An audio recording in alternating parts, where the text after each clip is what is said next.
Saint Malachi, Bishop of Ardmach, 1148, Clairvaux.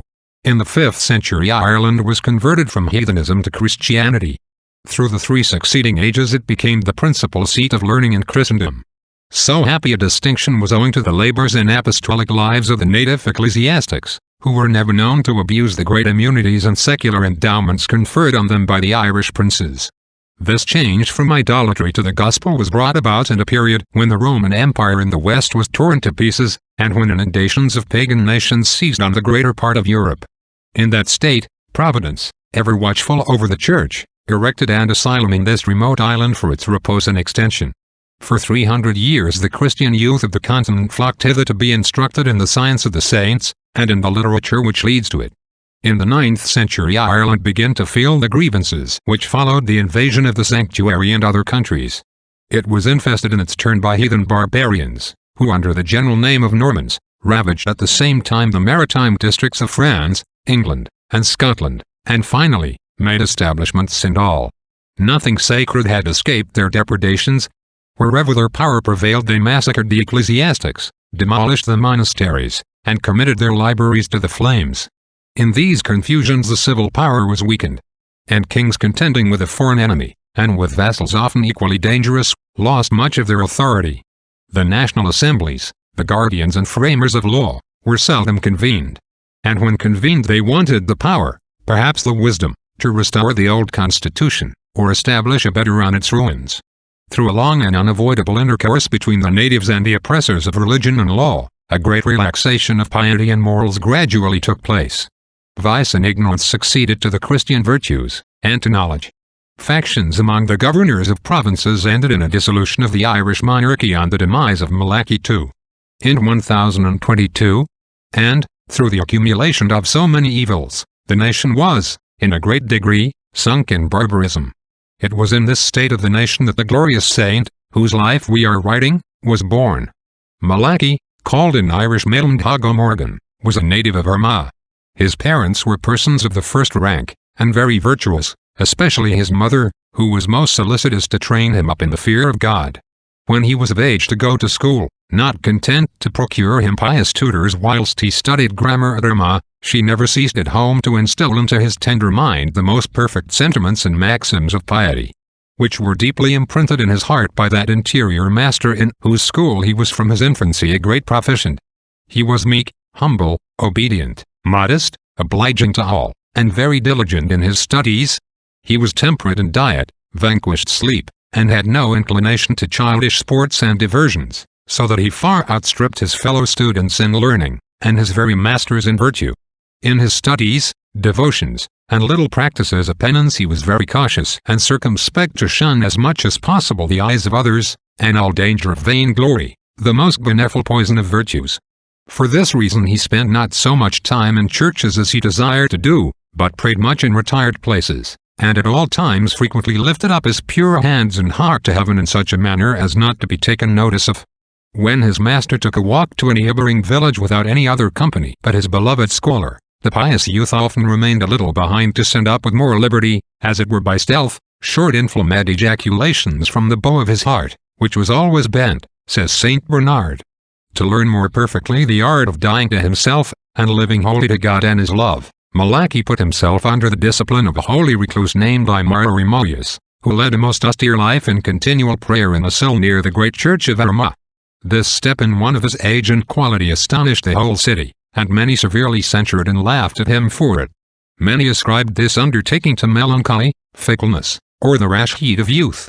And his friends grieved and reproached him, not being able to bear the thought that one of so delicate a constitution and so fine accomplishments and dispositions for the world, should embrace a state of such rigor, and, in their eyes, so mean and contemptible.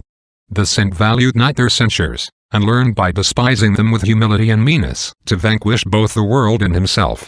To attain to the true love of God he condemned himself whilst alive, as it were, to the grave, says St. Bernard, and submitted himself to the rule of a man. Not being like those who undertake to teach what they have never learned, and by seeking to gather and multiply scholars without having ever been at school, become blind guides of the blind. The simplicity of the disciple's obedience, his love of silence, and his fervor in mortification and prayer, were both the means and the marks of his spiritual progress, which infinitely endeared him to his master, and edified even those who at first had condemned his choice.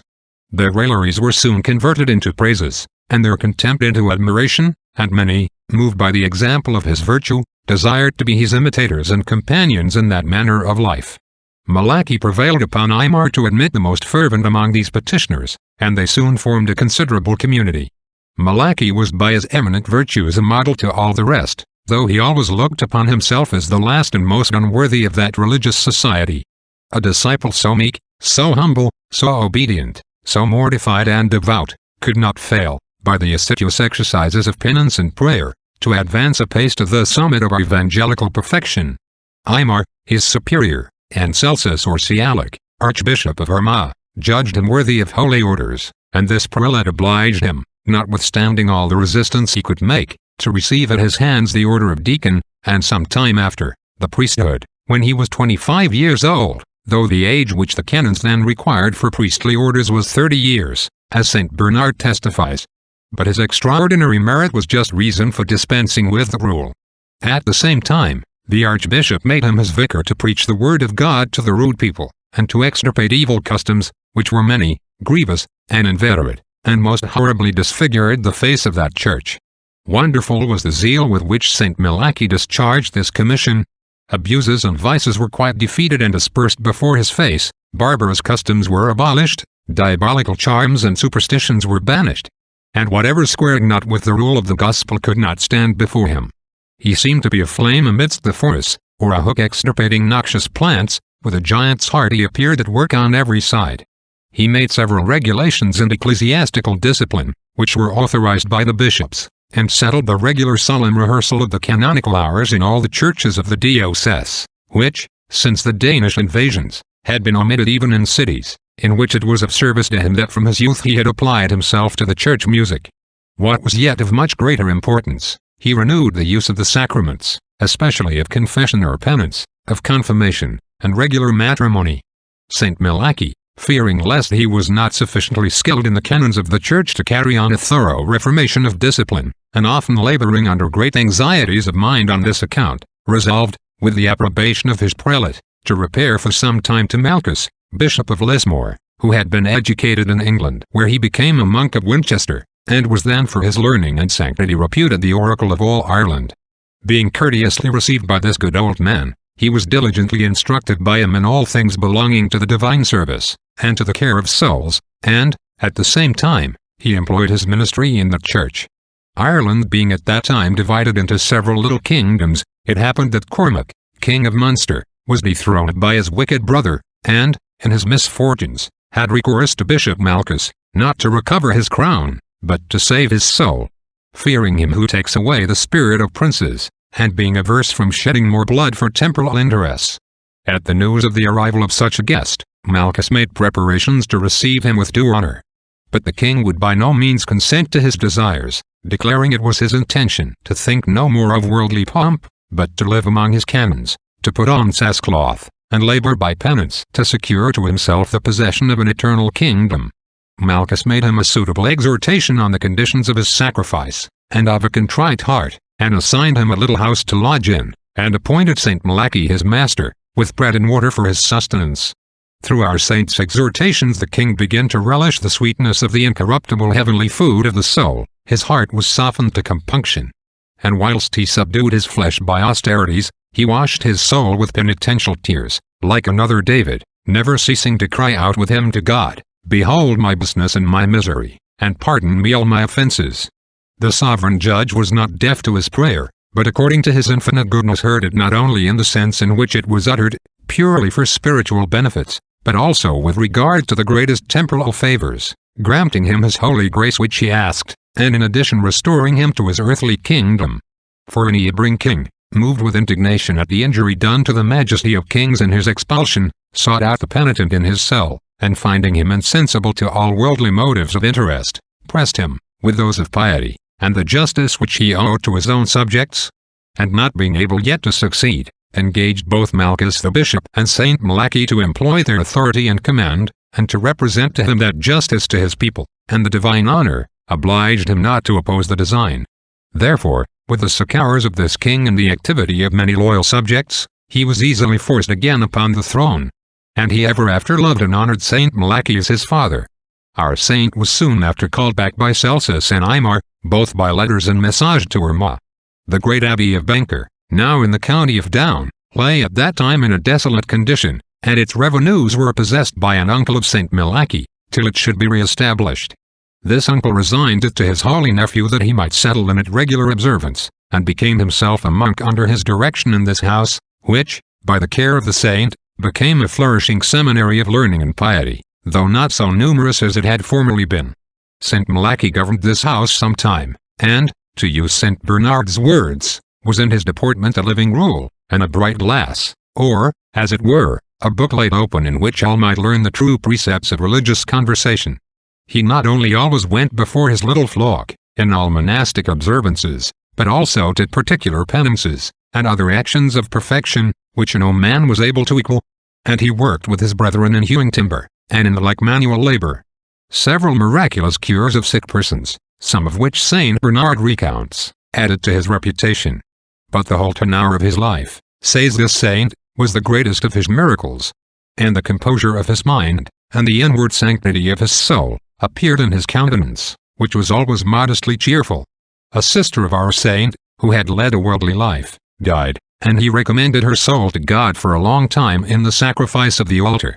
Having intermitted this for 30 days, he seemed one night to be advertised in his sleep that his sister waited with sorrow in the churchyard, and had been 30 days without food.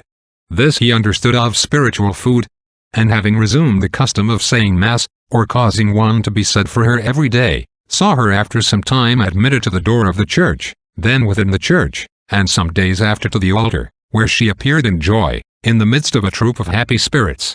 Which vision gave him great comfort. Saint Malachi, in the 30th year of his age, was chosen Bishop of Connor, now in the county of Antrim, and, as he peremptorily refused to acquiesce in the election, he was at length obliged by the command of Aymar, and the Archbishop Celsus, to submit. Upon beginning the exercise of his functions he found that his flock were Christians in name only, but in their manners savage, vicious, and worse than pagans. However, he would not run away like a hireling, but resolved to spare no pains to turn these wolves into sheep.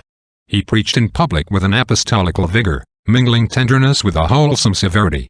And when they would not come to the church to hear him, he sought them in the streets and in their houses, exhorted them with tenderness, and often shed tears over them. He offered to God for them the sacrifice of a contrite and humble heart, and sometimes passed whole nights weeping and with his hand stretched forth to heaven in their behalf. The remotest villages and cottages of his diocese he visited, going always on foot, and he received all manner of affronts and sufferings with invincible patience. The most savage hearts were at length softened into humanity and a sense of religion, and the saint restored the frequent use of the sacraments among the people. And whereas he found amongst them very few priests, and those both slothful and ignorant, he filled the diocese with zealous pastors, by whose assistance he banished ignorance and superstition, and established all religious observances, and the practice of piety.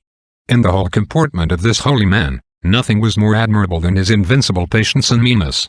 All his actions breathed this spirit in such a manner as often to infuse the same into others. Amongst his miracles Saint Bernard mentions, that a certain passionate woman, who was before intolerable to all that approached her, was converted into the mildest of women by the saint commanding her in the name of Christ never to be angry more, hearing her confession, and enjoining her a suitable penance. From which time no injuries or tribulations could disturb her. After some years the city of Connor was taken and sacked by the king of Ulster. Upon which Saint Malachi, with 120 disciples, retired into Munster, and there, with the assistance of King Cormac, built the monastery of Ardmach, which some suppose to have been near Cork, others in the Isle of Begarin, where Saint Aymar formerly resided.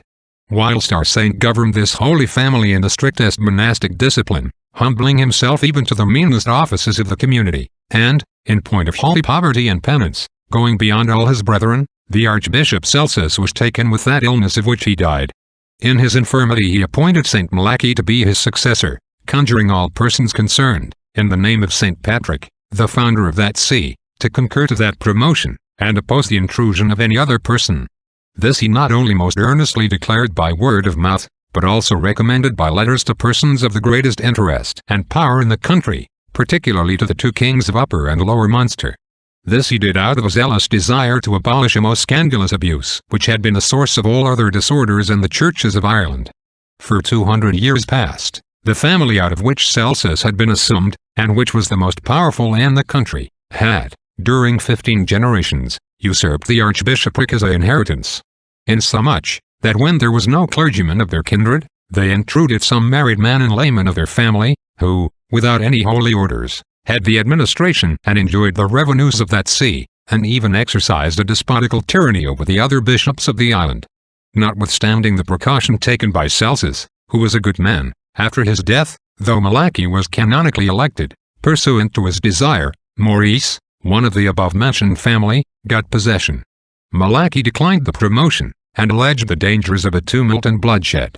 Thus 3 years passed till Malchus, bishop of Lismore, and Gilbert, bishop of Limerick, who was the Pope's legate in Ireland, assembled the bishops and great men of the island, and threatened Malachi with excommunication if he refused to accept the archbishopric. Hereupon he submitted, but said, "You drag me to death. I obey in hopes of martyrdom. But, on this condition, that if the business succeed according to your desires, when all things are settled, you shall permit me to return to my former spouse, and my beloved poverty." They promised he should have the liberty so to do, and he took upon him that charge, and exercised his functions with great zeal through the whole province, except in the city of Ardmach, which he did not enter for fear of bloodshed, so long as Maurice lived, which was 2 years more. At the end of 5 years, after the demise of Celsus, Maurice died, and, to complete his iniquities and increase his damnation, named his kinsman Nigellus for his successor. But King Cormac, and the bishops, resolved to install St. Malachi in that see, and he was acknowledged the only lawful metropolitan in the year 1133, the 38th of his age. Nigellus was obliged to leave Ardmach, but carried with him 2 relics held by the Irish in great veneration.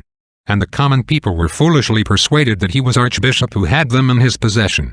These were a book of the Gospels which had belonged to St. Patrick, and a crosier called the Staff of Jesus, which was covered with gold, and ornamented with rich jewels.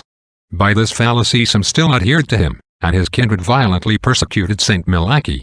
One of the chief amongst them invited him to a conference at his house with a secret design to murder him. The saint, against the advice of all his friends, went thither, offering himself to martyrdom for the sake of peace. He was accompanied only by 3 disciples, who were ready to die with him.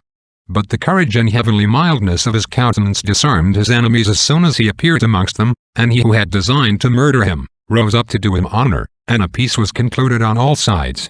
Nigellus not long after surrendered the sacred book and crosier into his hands. And several of the saint's enemies were cut off by visible judgments. A raging pestilence, which broke out at Ardmach, was suddenly averted by his prayers, and he wrought many other miracles. Having rescued the church from oppression, and restored discipline and peace, he insisted upon resigning the archiepiscopal dignity, according to covenant, and ordained Gelasius, a worthy ecclesiastic, in his place. He then returned to his former see, but whereas the 2 sees of Connor and Down had been long united, he again divided them, consecrated another bishop for Connor, and reserved to himself only that of Down, which was the smaller and poorer. Here he established a community of regular canons, with whom he attended to prayer and meditation, as much as the external duties of his charge would permit him. He regulated everything and formed great designs for the divine honor. To obtain the confirmation of many things which he had done, he undertook a journey to Rome, in which one of his motives was to procure pals for 2 archbishops. Namely, for the see of Ardmach, which had long wanted that honor through the neglect and abuses of the late usurpers, and for another metropolitical see which Celsus had formed a project of, but which had not been confirmed by the Pope. St. Malachi left Ireland in 1139, conversed some time at York with a holy priest named Sychar, an eminent servant of God, and in his way through France visited Clairvaux, where St. Bernard first became acquainted with him, and conceived the greatest affection and veneration for him on account of his sanctity. St. Malachi was so edified with the wonderful spirit of piety which he discovered in St. Bernard and his monks, that he most earnestly desired to join them in their holy exercises of penance and contemplation, and to end his days in their company. But he was never able to gain the Pope's consent to leave his bishopric. Proceeding on his journey, at Ivry in Piedmont he restored to health the child of the host with whom he lodged, who was at the point of death. Pope Innocent II received him with great honor, but would not hear of his petition for spending the remainder of his life at Clairvaux. He confirmed all he had done in Ireland, made him his legate in that island, and promised him the pall. The saint in his return called again at Clairvaux, where, says St. Bernard, he gave us a second time his blessing. Not being able to remain himself with those servants of God, he left his heart there, and 4 of his companions, who taking the Cistercian habit, afterwards came over into Ireland, and instituted the Abbey of Mellifont, of that order, and the parent of many others in those parts. St. Malachi went home through Scotland, where King David earnestly entreated him to restore to health his son Henry, who lay dangerously ill. The saint said to the sick prince, "Be of good courage. You will not die this time." Then sprinkled him with holy water, and the next day the prince was perfectly recovered. St. Malachi was received in Ireland with the greatest joy, and discharged his office of legate with wonderful zeal and fruit, preaching everywhere, holding synods, making excellent regulations, abolishing abuses, and working many miracles. One of these St. Charles Borromeo used to repeat to his priests, when he exhorted them not to fail being watchful and diligent in administering in due time the sacrament of extreme unction to the sick. It is related by St. Bernard as follows. The lady of a certain knight who dwelt near Banker, being at the article of death, St. Malachi was sent for. And after suitable exhortations he prepared himself to give her extreme unction. It seemed to all her friends better to postpone that sacrament till the next morning, when she might be better disposed to receive it. St. Malachi yielded to their earnest entreaties, though with great unwillingness. The holy man, having made the sign of the cross upon the sick woman, retired to his chamber, but was disturbed in the beginning of the night with an uproar through the whole house, and lamentations and cries, that their mistress was dead. The bishop ran to her chamber, and found her departed. Whereupon, lifting up his hands to heaven, he said with bitter grief and remorse, "It is I myself who have sinned by this delay, not this poor creature." Desiring earnestly to render to the dead what he accused himself that he by his neglect had robbed her of, he continued standing over the corpse, and praying with many bitter tears and sighs. And from time to time turning towards the company, he said to them, "Watch and pray." They passed the whole night in sighs and reciting the Psalter, and other devout prayers. When, at break of day, the deceased lady opened her eyes, sat up, and knowing St. Malachi, with devout bow saluted him, at which sight all present were exceedingly amazed, and their sadness was turned into joy. St. Malachi would anoint her without delay, knowing well that by this sacrament sins are remitted, and the body receives help as is most expedient. The lady, to the greater glory of God, recovered and lived some time to perform the penance imposed on her by St. Malachi. Then relapsed, and with the usual succours of the church, happily departed. St. Malachi built a church of stone at Banker on a new plan, such as he had seen in other countries, at which unusual edifice the people of the country were struck with great admiration. He likewise rebuilt or repaired the cathedral church at Down, famous for the tomb of St. Patrick, whither also the bodies of St. Columba and St. Bridget were afterwards removed. St. Malachi's zeal for the re-establishment of the Irish Church in its splendor moved him to meditate a second journey into France, in order to meet Pope Eugenius III, who was come into that kingdom. Pope Innocent II died before the 2 pals which he had promised could be prepared and sent. Pope Celestine II and Pope Lucius II died in less than a year and a half. This affair having been so long delayed, St. Malachi convened the bishops of Ireland, and received from them a deputation to make fresh application to the Apostolic See. In his journey through England, whilst he lodged with the holy canons at Gisborne, a woman was brought to him, who had a loathsome cancer in her breast, whom he sprinkled with water which he had blessed, and the next day she was perfectly healed. Before he reached France the Pope was returned to Rome, but St. Malachi determined not to cross the Alps without first visiting his beloved Clairvaux. He arrived there in October, 1148, and was received with great joy by St. Bernard and his holy monks, in whose happy company he was soon to end his mortal pilgrimage. Having celebrated Mass with his usual devotion on the feast of St. Luke, he was seized with a fever, which obliged him to take to his bed. The good monks were very active in assisting him, but he assured them that all the pains they took about him was to no purpose, because he should not recover. St. Bernard doubts not but he had a foreknowledge of the day of his departure. How sick and weak soever he was, he would needs rise and crawl downstairs into the church, that he might there receive the extreme unction and the viaticum, which he did lying on ashes strewed on the floor. He earnestly begged that all persons would continue their prayers for him after his death, promising to remember them before God. He tenderly commended also to their prayers all the souls which had been committed to his charge, and sweetly reposed in our Lord on All Souls' Day, the 2nd of November, in the year 1148, of his age 54, and was interred in the chapel of Our Lady at Clairvaux, and carried to the grave on the shoulders of abbots. At his burial was present a youth, one of whose arms was struck with a dead palsy, so that it hung useless and without life by his side. Him Saint Bernard called, and taking up the dead arm, applied it to the hand of the deceased saint, and it was wonderfully restored to itself, as this venerable author himself assures us. Saint Bernard, in his second discourse on this saint, says to his monks, "May he protect us by his merits, whom he has instructed by his example, and confirmed by his miracles." At his funeral, having sung a massive requiem for his soul, he added to the Mass a collect, to implore the divine grace through his intercession.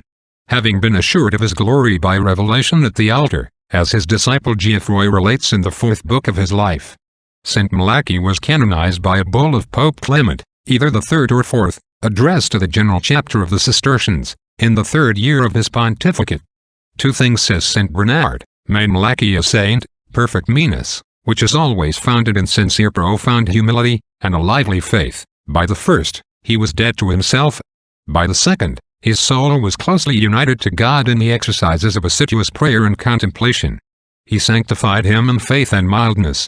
It is only by the same means we can become saints.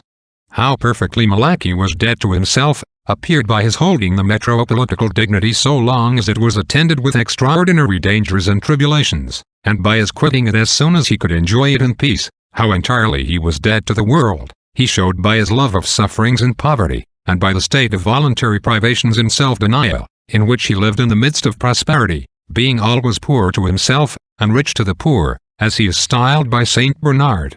In him this Father draws the true character of a good pastor, when he tells us, that self-love and the world were crucified in his heart, and that he joined the closest interior solitude with the most diligent application to all the exterior functions of his ministry.